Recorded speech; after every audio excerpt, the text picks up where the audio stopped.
Welcome, everybody, to the City Farmers Branch study session for Tuesday, February 18th. Our first order of business will be public session comments. I don't have anybody signed up to speak at study session, so we will move into study session items. Our first item, C1, is to review and discuss consent agenda items. Before we do that, I do have a statement to read. There's an item on consent, Resolution 2025-036, adopting rules of procedure and decorum for public comment during city council meetings. I want to provide some important background for the public, highlighting why we believe these proposed rules are necessary and how they will benefit our community. Recently, certain individuals have used the public comment portion of our meetings to engage in disruptive and unacceptable behavior, including making discriminatory and personally offensive remarks about individuals and groups based on their personal characteristics. These city council meetings are a limited forum focused on conducting city business, including public observation and respectful discourse on matters important to our community. The council will not tolerate disruptive behavior by members of the public, especially behavior intended to discriminate against, defame, intimidate, or personally attack any person or group of people. To address this, we have worked with the city attorney to prepare rules of procedure and decorum for public comments during our meetings, ensuring compliance with state and federal law. This agenda item presents these proposed rules for consideration, and if adopted, they will apply to all future meetings of the City Council. We value public input and encourage residents to share their concerns with us and the city staff through the many avenues available, including in person, online, and through the FBTX mobile app. So, continuing item C1, I'll start at my left. Councilman Roman. Yes, I have a question regarding J4, the service agreement with ADP. J4, did you say? Yeah, J4. Afternoon, Jeffrey Ross, Director of Human Resources. So I just wanted to make sure that, so this is going to be on the consent agenda and may not have much discussion, and I've received some questions about it over the weekend. So I wanted to make sure that we had an opportunity to kind of hear a little bit about the sort of the background behind it and sort of the financial impact. So will you share a little bit about the reason for using ADP and then the financial impact, if any, that it'll have by moving forward with an ADP agreement? Absolutely, and it is on study session for this afternoon, so I can highlight it right now, or I can save it a little bit till later. You're right, it is on there. Okay, that's fine. We can wait until then. The other items I had questions about were J6 and J7.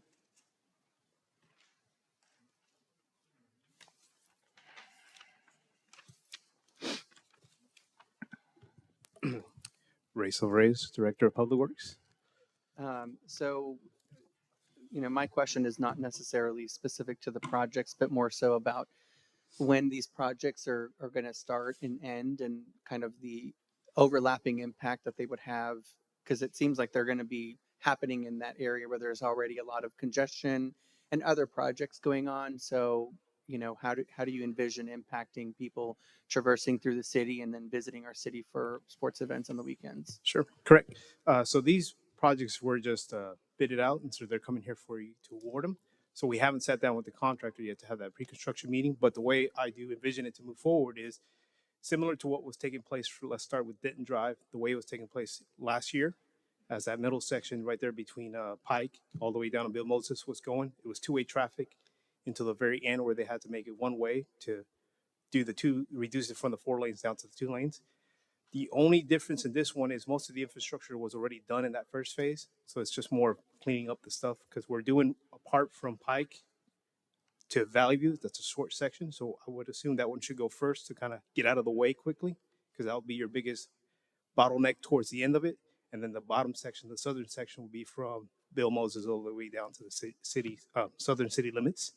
And that one may take a little bit more time, but then again, you're kind of out of the way, out of the people flowing, out of the events and people getting to the destinations that they need to go to. So yes, our first hurdle will be to work with the contractor and get that section done quickly. It should not impact parking because the parking's already there, and we're adding parking as well with this project. But the lots that are being used for overflow parking should have driveway access at all times on that one. Okay. And then when, if everything goes smoothly, when do you anticipate these projects to begin construction and end?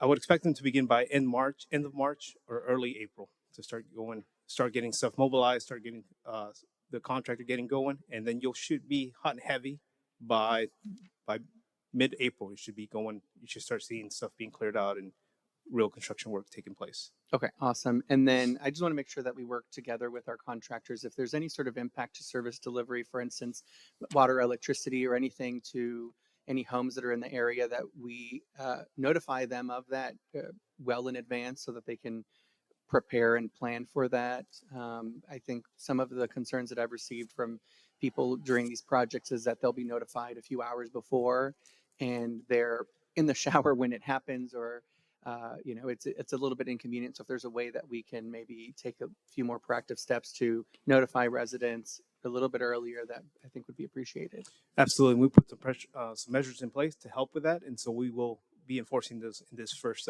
couple projects that we got going on. Okay, alrighty. Thank you very much. That's it. Councilman Bennett, None, thank you. Councilman Reed. Yeah, I have a couple of questions. On J3,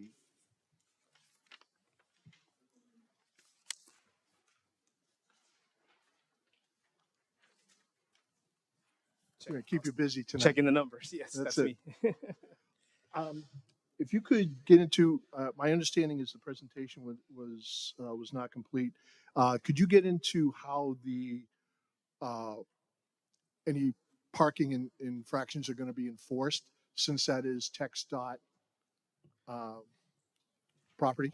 So yes, absolutely. Yes, we did miss a slide there that it's been added to this as a supplemental slide. Let me see if I can get to it. Okay. So basically, let me just go ahead and give you the quick background on this particular situation here. The 635 Service Road, as you stated, belongs to TxDOT, the Texas Department of Transportation, and we have been getting complaints from nearby residents saying that the service road is being blocked. They're obstructing the view of those pulling out from Commerce Drive and Commerce Street, Right. because of the large 18-wheelers that are parking there. Yep. And so the city has no jurisdiction to go in there and enforce anything, nor could we put out no parking ordinances because it's not our right of way. So staff spoke with TxDOT to see what we can do to help minimize that or start getting them off the road. And they said, okay, if your city council will pass an ordinance authorizing that, bring that to us, which is what the slide that was missing is. So the next step would be, if we do approve this ordinance, we will work with TxDOT saying, here's the ordinance that the city council has passed, and they will implement it on their side of their legal code as well, giving us the authority for PD to go out there and enforce the no parking or issue citations on that. So we first have to put it in our local ordinances, and then from there we can take it to TxDOT and they can add it to theirs, and then we can legally enforce it. Excellent, thank you. All right, and don't go anywhere. Okay. J6 and J7, J6, yeah, and J7, can you go over quickly where the source of the funding for those are coming from? Yes, so the source for both of these projects, they're coming from the DART ILA. These are DART funded projects. These are projects that should be taking place near their transit operations. And so this was agreed to back in 2023 to help fund us a couple projects. The first phase of Denton Drive was also part of this, was funded through the DART funds. And so this is the remaining budget that we have left, and it's to redo the entire Denton Drive from Valley View all the way down to the southern city limits. And also for the Valley View one is to do the storm sewer improvements to get some of the water off of there and take it down to Rawhide Creek. Excellent, thank you. Okay. Additionally, J3, oh no, I asked that question. J5.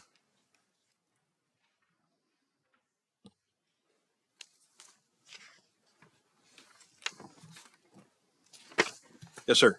I- Robert Davis, Parks and Rec Director. Hey, Rob. Question in regards to the impact on completion timeline for Okay. this? Are you asking when is it going to be complete? Is that what Right, you- is this going to have an impact on the overall completion date for, with this change order? Well, no, sir. I mean, I think with the change order that they're targeting July of this year for it to be complete at that point, if it's approved this evening. Okay, so there's no impact. Correct. Excellent. And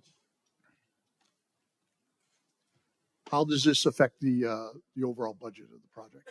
We're doing well on budget. All we're doing this evening is with the change orders is changing the amount of the contract. And so we still are doing well in regards to the amount of money that was allocated. And in the staff report, I don't know if you recall seeing that this was the information back in November that the finance director had gone through in regards to. And so at that point, it was allocated. Let's see my numbers here. We were at $4,025,000 for the project, and then we've allocated. So with this change order, we're still within that. We're under that goal. Excellent. I just wanted to, so folks know that. Okay, thank you. That's all I have. Thanks. Thanks. Thank you. Councilman Neal. You can stay up here if you like. Yes, sir. Yeah, I'm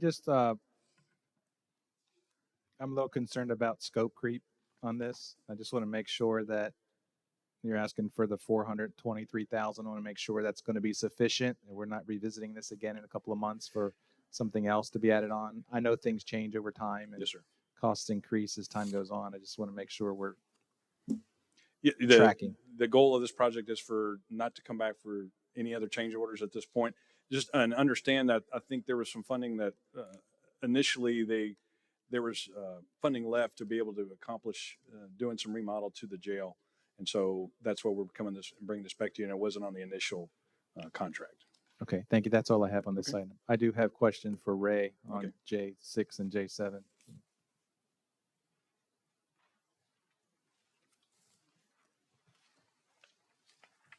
Yes, sir. Ray Silverius, Director of Public Works. So yeah, as I understand it, there's going to be quite a bit of construction here, particularly on both of these actually. Has there been any thought given to doing an additional work with respect to possibly putting the utilities under the ground as we got all this dug up? Does it make sense that we can somehow take advantage of So yes, other utilities? So on the Denton Drive, we've got most of those done already. It's just be relocating them as we narrow the road down. So on that part, most of the heavy work, the utility work was done on the first phase. So that one, it should be very minimal interruptions to utility service. On the Valley View side, it becomes a little bit of a different monster, if you will, because of the 6 lanes in the median. We're mostly going to stay on the north side of Valley View, so the westbound lanes. What we're trying to do there is we open it up for the storm sewer box that we're putting in there. We are tackling some of the sanitary sewer that's in there as well, but to do the water line would be to close down the other side, the south side. So it wouldn't be feasible unless we did one side first and came back and did that project. So we figured we'd just leave those for 2 separate projects. What about the power lines that are along there? Any possibility of putting those power lines underground? So the for power lines, future long term, yeah. So the power lines, that becomes a little tricky because those are not city power lines; those are Encore's power lines, and we can bury them, but they are very costly to bury, to put them on the ground. I've had a couple of projects in the past where they do just to cross one city, one intersection. You're looking at about $200,000. And so to do a whole stretch like that, we would need to work with Encore and see what that cost is. I understand. I just had this thought that since we're going to tear up that whole lane anyway, instead of having to dig it up twice, if in the future the city wants to bury those lines, we'd have to dig it up again. So I just wondered if any thought had been put into trying to put those together and save a little money on that aspect. Well, I understand it's costly to bury the stuff. Yep. Encore, but And just for the didn't know if most thoughts part, were put there. Encore does trenchless technology for their burial, so they really don't tear up the roads. But we can take a look at those to see in the future should we want to combine those with our projects. Typically, Public Works looks at the utilities of the city that's responsible for, but it's something we can collaborate with them in the future and see if that's possible. Okay, I just asked you to be mindful of that as Sure. you work forward on these projects in that general area, that you think about some of those things Okay. as well. So. We'll do. I'm sorry. The other is regarding the Denton Drive. As you know, we've been battling quite a bit of parking issues with the new Star Center that's over there. Can you tell me how this project may or may not impact that, and how we might try to remediate some of the traffic or issues around the construction that you're going to be doing on Denton Drive? Absolutely. So again, for Denton Drive, we're just, that middle stretch is already done to the 2 lanes. So we have that northern stretch of Pike to Valley View, which is 4 lanes right now. That will be reduced to the 2 lanes, and we'll add some on-street parking. So that would help out with the additional parking situation there. Again, the flow will still continue and still have access to the lots that are currently being used for overflow parking. As you get to the southern side, we already striped the parking lots there adjacent to the ice hockey rink there. And so it will kind of impact that a little bit, but hopefully with the breaking it up into 2 and doing the northern side first, it should open up the southern side for us to get in there and get that project knocked out pretty quickly. And it will add those parking spots that are on street permanently all the way down to the southern city limits. Okay, I'd just like to have you discuss with the construction firm doing the work to be mindful of that kind of parking issues, particularly on the weekends when there's events and all going on there. So I just want to put that forward, because Absolutely. it's an issue right now until we can get that addressed. So,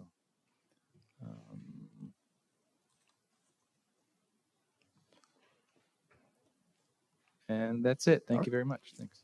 Thank you, Councilwoman Bennett. Ray? The water mains. Yes, ma'am. So sewage usually runs on the north sides of the roads, correct? And the water mains are on the south side for the better part? For some of the parts, yes, we try to keep them separated as we're required by the state, but there's no, we keep it on the north or on the south. It just depends what the situation is there. Okay. On this particular one, yes, you're correct. It is laid out And then that the way. power lines are on that south side with the water mains as well. Correct. And we will at some point, I believe it's strategic planning, to be talking about the mains themselves as replacement goes, specifically for District 2. That's what I've asked for. So when you do that, can you make sure that you're prepared to bring us the price difference of the mains versus actually burying the power lines with them? Because that is what I've asked for as well. Okay. We'll look Thank into that. Any further questions regarding him? All righty. Moving on, next item is C2, City Council to receive presentations from DART Cares and Housing Forward on Homelessness, followed by discussions on the homelessness concerns around the city and at DART stations. So, and we have several guests with us tonight. From DART, we have Larry Henderson. And I'll let you introduce your team that's here this evening or this afternoon.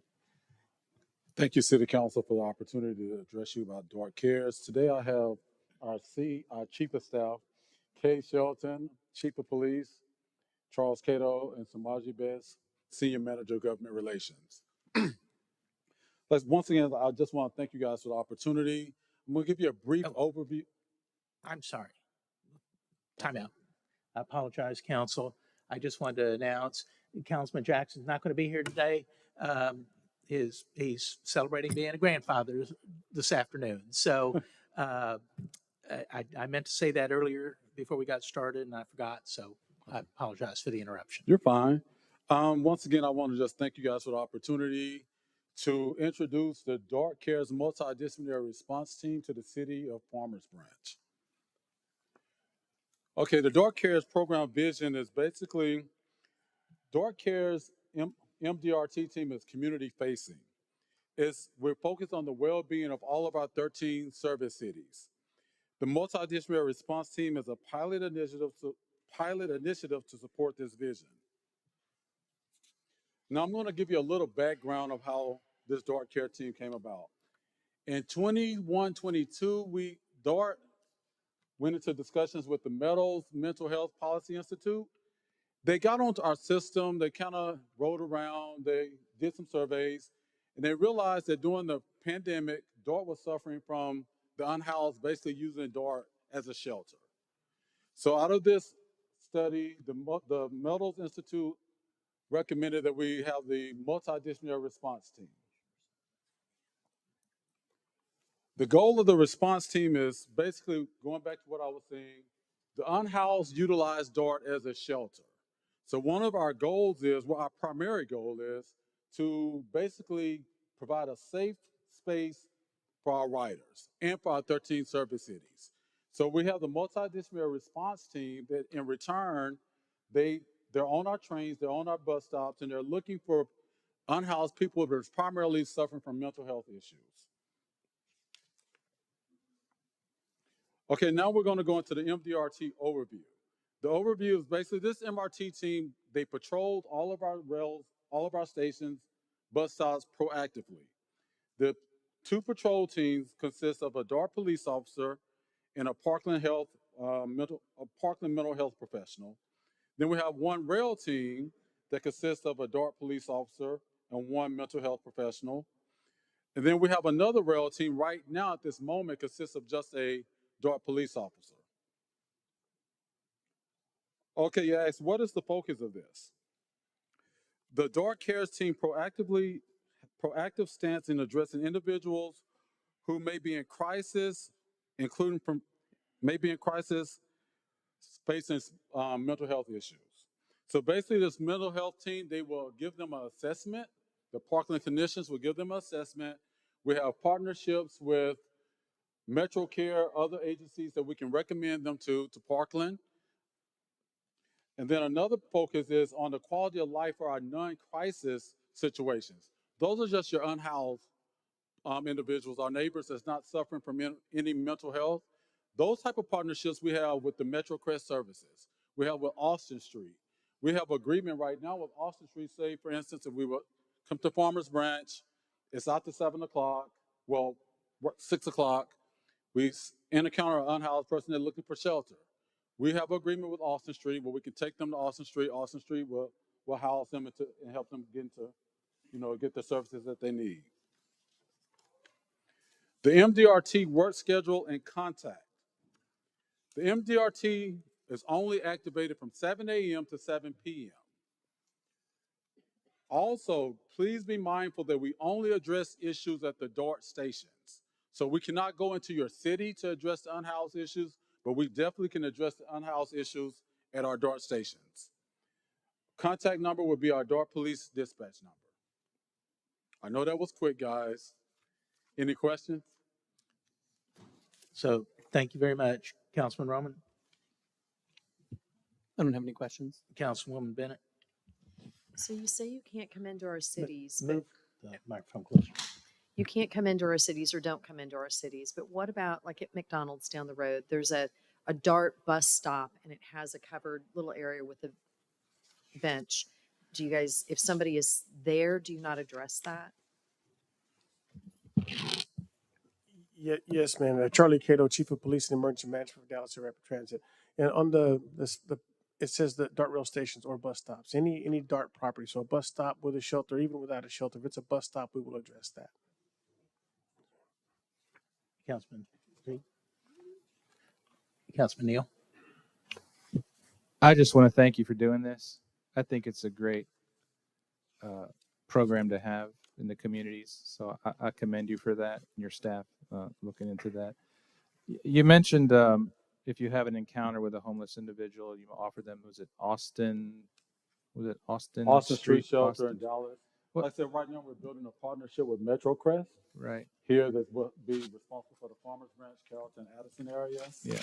On the 27th of this month, we're also having MetroCrest is putting together a luncheon for us where we're going to bring a lot of nonprofits and we're going to build our relationships and expand our relationships into our other 13 service cities. I just wanted to ask what happens with the homeless person if they refuse those services, if they refuse assistance from those organizations? Are they? Councilmember, so our approach is a three-pronged approach, and I call it the 3 E's. The first one is to educate them to the resources that are available to them. The second step then is to encourage them to take advantage of these opportunities, even if we have to give them a ride or we call one of the other services to pick them up.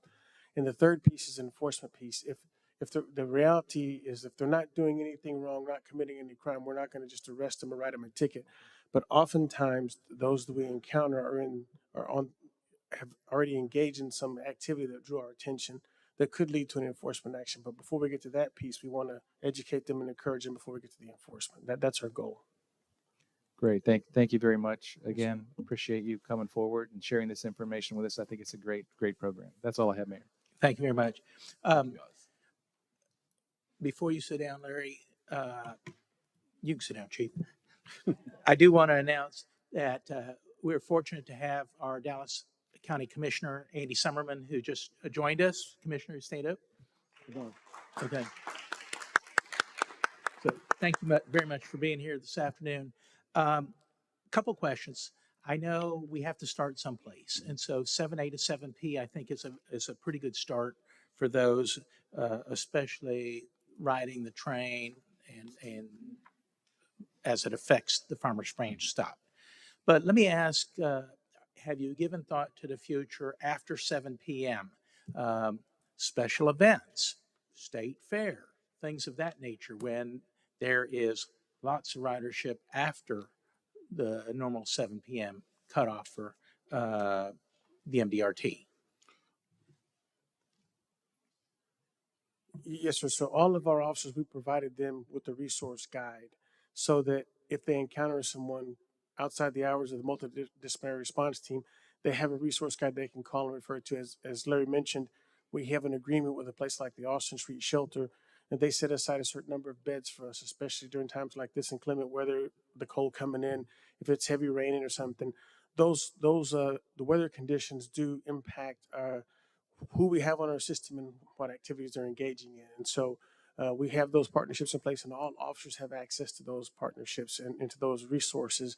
With the multidisciplinary response team, we're tied to the clinicians, having them with them, making those assessments in the field. So that's why the hours are 7A to 7P. Okay, so let me ask you this, Chief. If Farmers Branch residents are probably going to be more conditioned to contact 911, and depending on exactly where they are, Yes, they sir. may get our NTEC or Farmers Branch 911. It's possible that they could end up with Dallas 911. So has information been communicated to dispatchers to know how to handle and route these calls?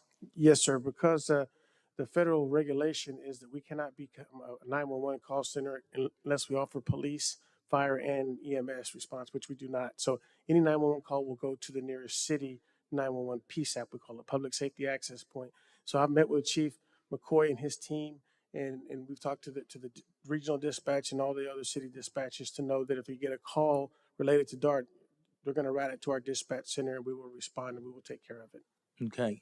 And do we have any idea or projections as to number of calls per city? My concern with asking that question is, are we going to be taxing our resources to a point that it may not be manageable for us? Well, based on, I brought some numbers for the 2023 and 2024 year. And so for 2023, we had for Farmers Branch here, just at our stop here.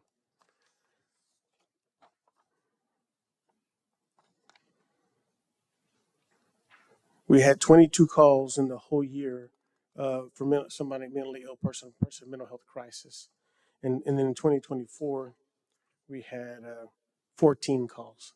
So it's not an everyday occurrence. It's not real common, but when it does happen, we will respond and address those calls. Okay. Yes, sir. I appreciate that. Yes, We sir. didn't have that information, so I Yes, didn't know whether we were looking in the hundreds or what. So Yes, that sir. makes us feel better. Yes, sir. So, okay. Council, any other questions at this time? Okay. Very you, sir. good. Thank you. Um, as part of this discussion, this goes sort of hand in hand with um, homelessness issues that we were having around the city. And so I would like to invite Sarah Kahn to come up. Sarah, President and CEO of Housing Forward. And just as a little preface to that, I will say I was fortunate enough to have the opportunity to meet Sarah at Commissioner Summerman's office maybe close to a month ago. And we went through a discussion that revolved around my own research and a presentation that was put together which has been shared with council. And then we shared that with Sarah so she could have an idea of some of the issues that we're facing, especially along the 635 border with Dallas. Yeah. So, floor is yours. Great. Thank you for having me, Mayor. I appreciate being here, and it's great to be here with our friends at DART and Commissioner Summerman, and I have our Chief Program Officer, Ray Clay. So any tough questions will be going to Ray, so I've had her move up to the front row there. Just to give you a little bit of background on Housing Forward, because since I've been appointed CEO about a year ago, I have not been to council to visit y'all. So Housing Forward is the backbone agency. Really, I think of us as the quarterback for the homeless response system, which covers all of Dallas County and all of Collin County. And so we really exist to support in the design and implementation of an effective response to homelessness with the ultimate goal of ending homelessness in our community. And we support the All Neighbors Coalition, which is about 150 organizations, public and private partners, as well as our service providers who are doing the hard work to respond to this issue every day. And in 2021, we embarked on a huge disruption of the homeless response system and what we call a system transformation, where we realized that we needed to do something different in responding to this issue, because prior to that, what we were doing wasn't working. We had a ton of great partners doing really great work, but really doing that work on their own without a lead agency that could bring people together and support folks under a unified vision with shared goals. And the result of that was folks really solving homelessness one person at a time, coming into their shelters and transitional housing programs, but without the structure to make real change in the community. And so at that time, we really kind of blew up the lead agency, which used to be Metro Dallas Homeless Alliance and is now Housing Forward. We restructured our governance board and then really started to bring the community together around some measurable goals. And just to provide a bit of a snapshot of where we were on this issue, when we did that in 2021, we did a big analysis of what was happening in the community and in the system. And what we realized is every year, there are new individuals and families falling into homelessness. And turning off the tap is a large, broad conversation about solving the affordable housing crisis and, figuring out how to cover the gap between people's incomes and the cost of rent, big structural issues. We know that those things are far ahead, right? And so right in front of us, as more people fall into homelessness each year, we have to be equipped to be able to meet that need by helping people quickly connect to care and connect to housing so that we can keep up with the number of people who are becoming homeless each year. Between 2015 and 2020, we had more people coming into homelessness, and we were sort of managing the problem with crisis solutions, building more shelters, building more temporary housing, hiring more outreach, a lot of crisis support to manage the problem, but we weren't creating enough pathways out of homelessness. So that meant we weren't keeping up with demand. We weren't really solving the math problem each year where, if every year 7,000 new people are coming into the system, we need 7,000 people exiting homelessness, or else we are going to see huge spikes in homelessness. And that's exactly what we saw between 2015 and 2020. Our shelters filled up. People overflowed from our shelters onto the street. We saw unsheltered homelessness triple during that time period. And we're still feeling, I think, the results of those sort of inadequate investments in the solution. So in 2021 is when we made shifts to say, what is it that is going to create pathways out of homelessness and help us keep up with the demand each year? And what we saw was the private sector, really spearheaded by the Meadows Foundation and calling together a funders collaborative to figure out how we can better align resources. Also then calling on the public sector to say, let's bring our dollars together so that we can scale more solution-oriented interventions. And so we introduced a few new interventions. One is diversion. So at Austin Street and the bridge and our large shelters, having creative problem solvers at the front door with some flexible funding to kind of immediately help people get out of shelter within 1 to 3 days. And for folks who aren't able to resolve their homelessness immediately with those resources, to provide other strategies of providing rental assistance and always comprehensive care to people to help them get back on their feet. And so that new way of working together, where as people were coming in, we had pathways out, we have started to turn the battleship on homelessness. Still have a lot of work to do, but I think we got some signals that this new way of working together, setting shared goals, public-private partnership, was really a recipe for how we could start to see the change that we needed in the community. So that way of working together has really set us apart nationally. Now, we'll talk the rest of tonight about all the work that we have left to do, but I think it is important to acknowledge that 75% of the communities across the nation have not been able to solve that math problem from year to year and have left a lot of vulnerable people out on the street and are seeing record increases in homelessness. But those strategic kind of moves that we made locally have helped us stand apart and start to see some reductions. We have a long way to go, but we've gotten some nods from HUD and the federal government that we're moving in the right direction, and clearly the data is one indication of that. We have a long way to go. Y'all see it, your constituents see it. Because there was a period where we had so many people who became unsheltered, that means we still have a lot of vulnerable people that are outside. We have a lot of vulnerable people with chronic health conditions, disabilities, substance use and mental health issues that we need to care for. And so the next phase of our transformation is really an acknowledgement of that, to keep going. And we've launched a $30 million street to home initiative to take us to the next big system milestone of 50% reduction in unsheltered homelessness. And so we're currently aligning the funding to be able to do that. But this effort is way more focused on street homelessness and targeting pockets of encampments or areas where we see structures and people living outside, high concentrations of people living outside. We've already practiced this model for a couple of years, and now this is about expanding this model across Dallas County. And it does two things. One is we're resolving homelessness in public spaces. And the street to home model is about prioritizing locations, sort of like the 635 corridor, which we've talked about, where we have pockets of people living in unsafe conditions, right? And we need to target those areas. And we do that by bringing behavioral health care and rehousing assistance directly on site at those locations. And so we have street medicine teams, addiction specialists, peer support specialists, outreach workers, and housing providers that meet people where they're at those locations, help them move into permanent housing.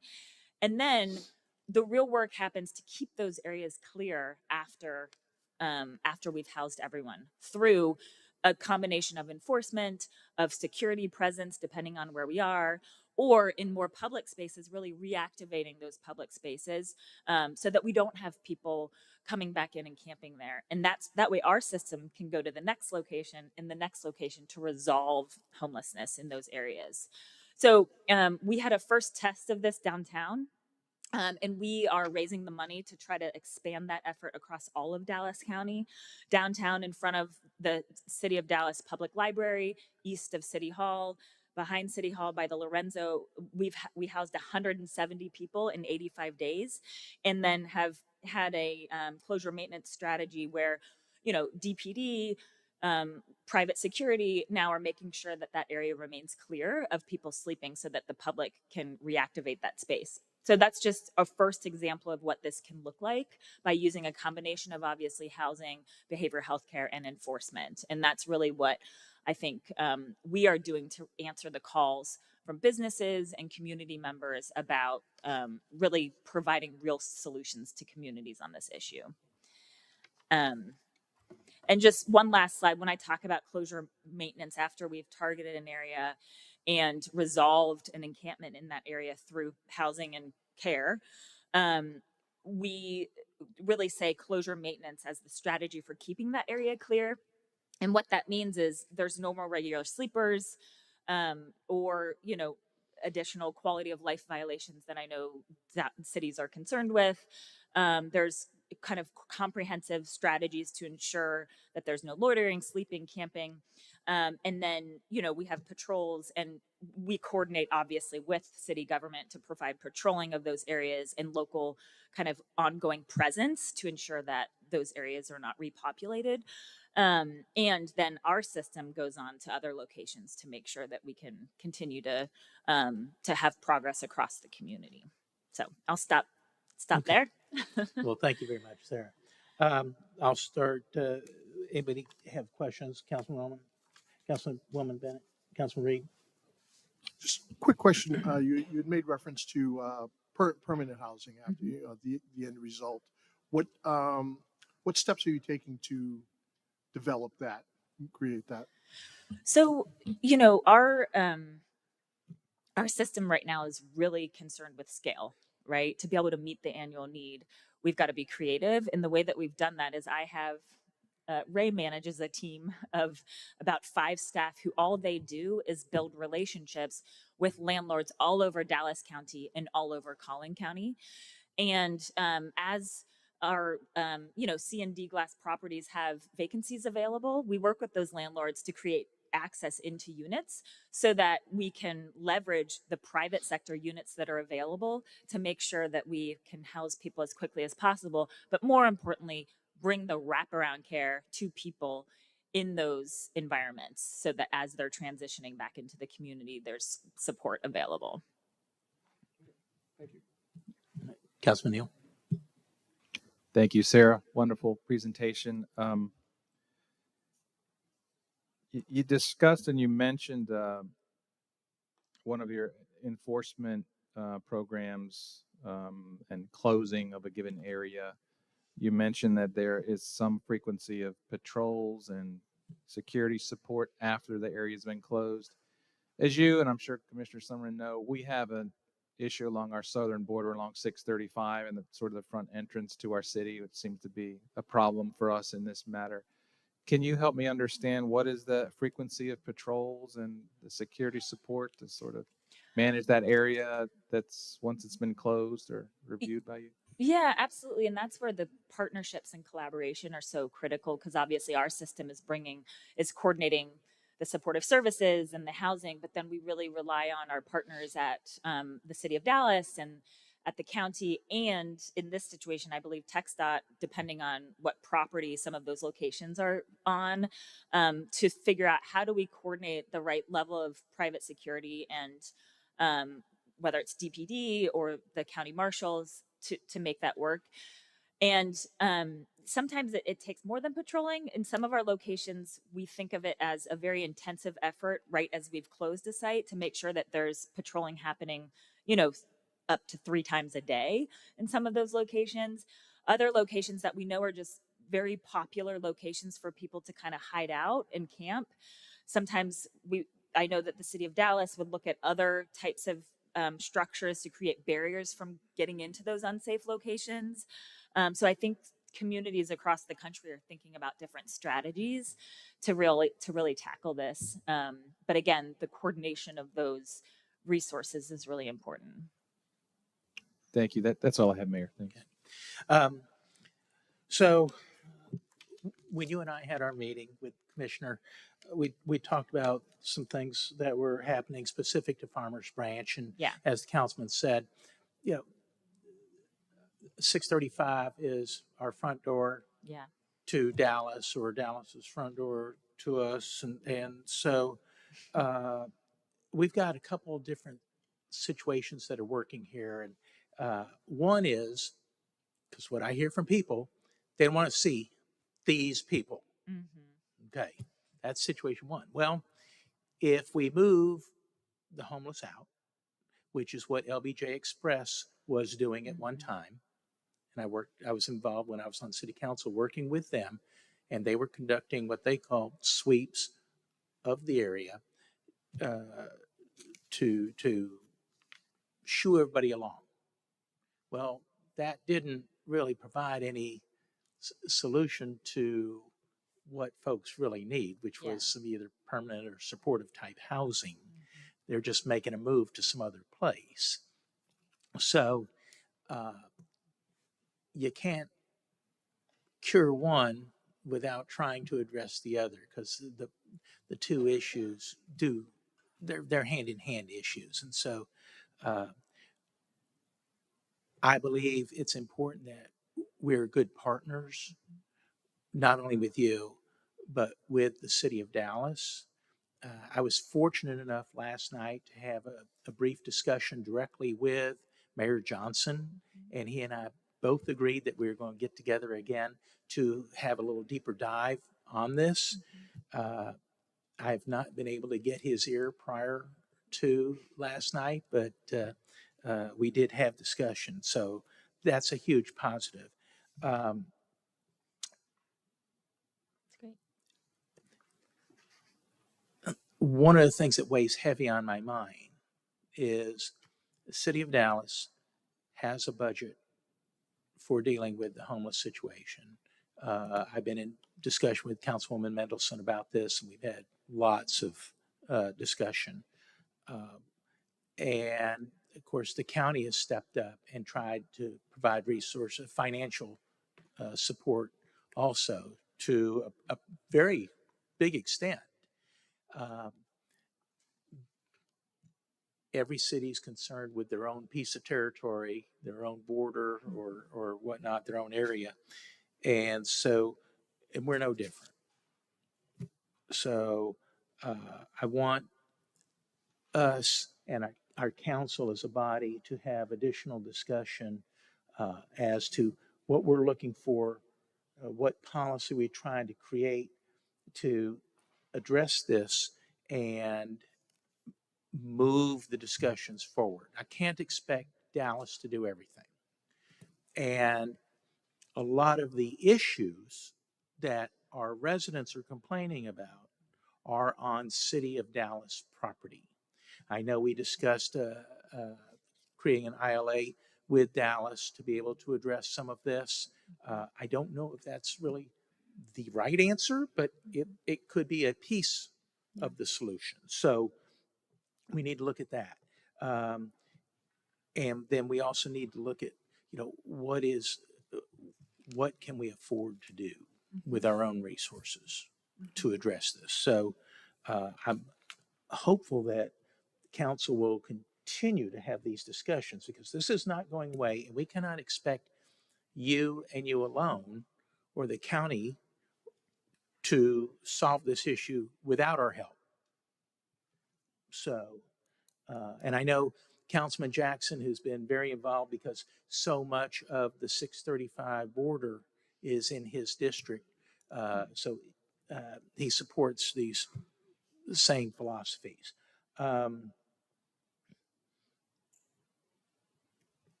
We know the issue's growing.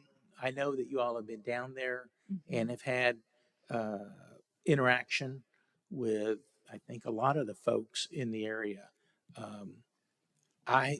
When I did my survey, I also went to, or followed up and went to businesses that are along 635.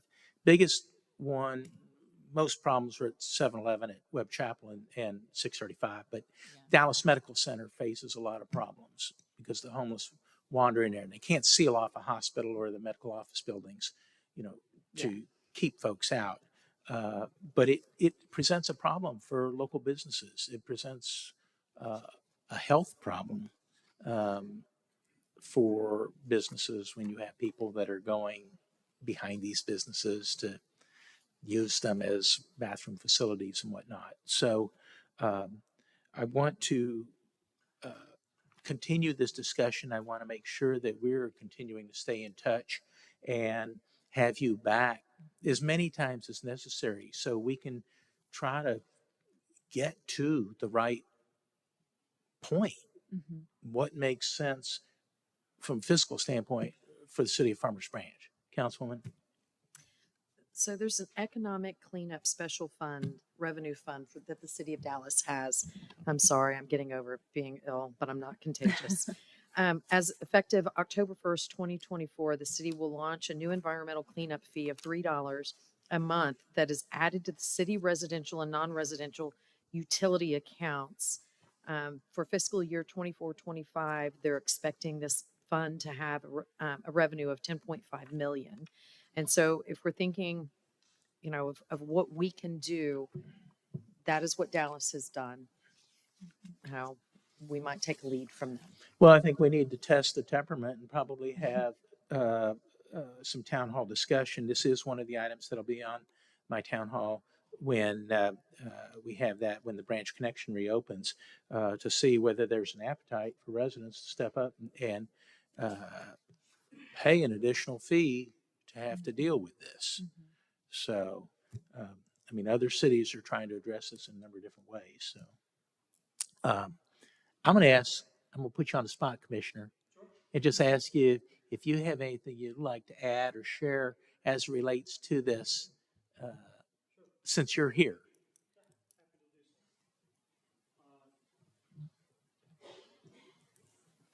Thank you. Andy Summerman, Dallas County Commissioner, District 2.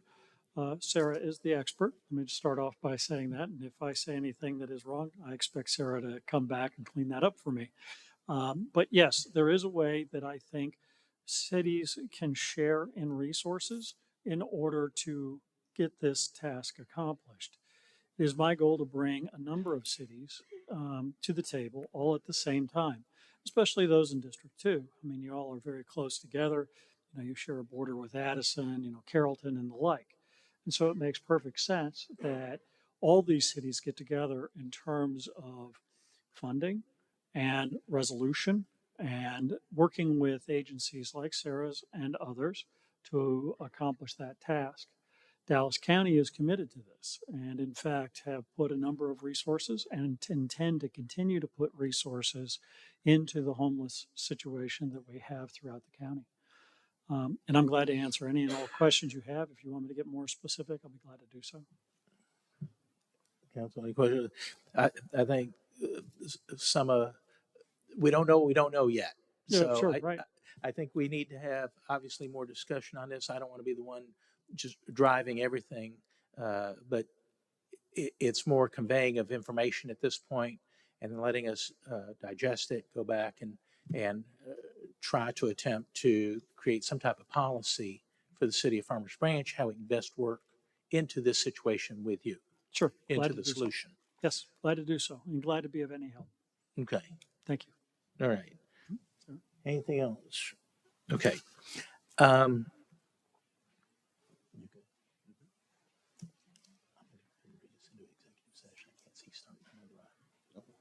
Okay. So at this time, I'm going to read us into executive session, and then we will come back at 6 o'clock to convene the regular council meeting. But item D1 of executive session, City Council will convene in closed executive session pursuant to Texas Government Code Section 551.087 to discuss economic incentives for Project 2025.001. Item D2, the City Council will convene in closed executive session pursuant to Texas Government Code 551.087 to discuss economic incentives for Project 2025.002.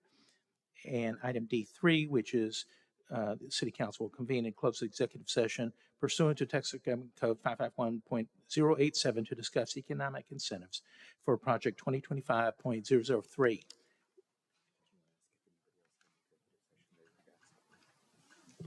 Does anybody else have any other executive session items? Yes, I do regarding item K5 on the agenda. Okay. All right. So we will add item K5 to that, which is consider adopting ordinance 3917 for a zoning amendment for warehouse and distribution use on approximately 22.9 acres located at 1349 and 1399 Valley View Lane within Plan Development District number 78 and take appropriate action. So And just to clarify, that is Oh. for the purposes of Yeah, legal that- consultation? For the purposes of legal consultation, yes, correct. Thank you. I'm sorry, forgot to ask that. Thank you. So we will do that. We'll take a 8-minute break and meet in the conference room.